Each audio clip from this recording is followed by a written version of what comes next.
Anak itu memberikan hadiah kepada gadis yang diam-diam ia sukai. Namun, hadiah itu direbut oleh pembuli sekolah dan dilemparkan ke danau yang membeku. Saat anak itu berusaha mengambil bola kristal tersebut, ia terjatuh ke dalam es yang pecah. Dalam momen berbahaya itu, kekuatan super yang lama tersegel di dalam dirinya tiba-tiba bangkit. Ia langsung berpindah ke perpustakaan. Merasa kebingungan, David pulang ke rumah dengan keadaan gemetar. Ayahnya yang mabuk bersiap memarahinya lagi. Begitu sang ayah membuka pintu, David mendapati dirinya kembali berada di perpustakaan. Jejak retakan ruang waktu masih terlihat di udara. Dalam beberapa hari berikutnya, ia mulai belajar menguasai kemampuan teleportasi itu.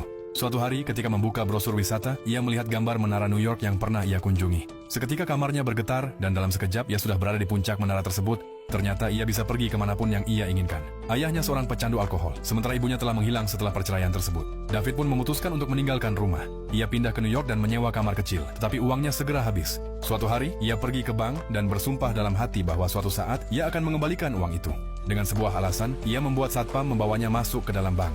Ia memperhatikan dengan seksama tata letak ruang penyimpanan uang. Malam itu juga, ia membayangkan ruang tersebut dan menggunakan kekuatannya untuk membawa pulang banyak uang tunai. 5 tahun kemudian, David hidup di sebuah rumah mewah dengan koleksi mobil sport dan uang dari berbagai negara. Dinding rumahnya penuh dengan foto-foto dari seluruh dunia. Kemanapun ia ingin pergi, ia bisa sampai dalam sekejap.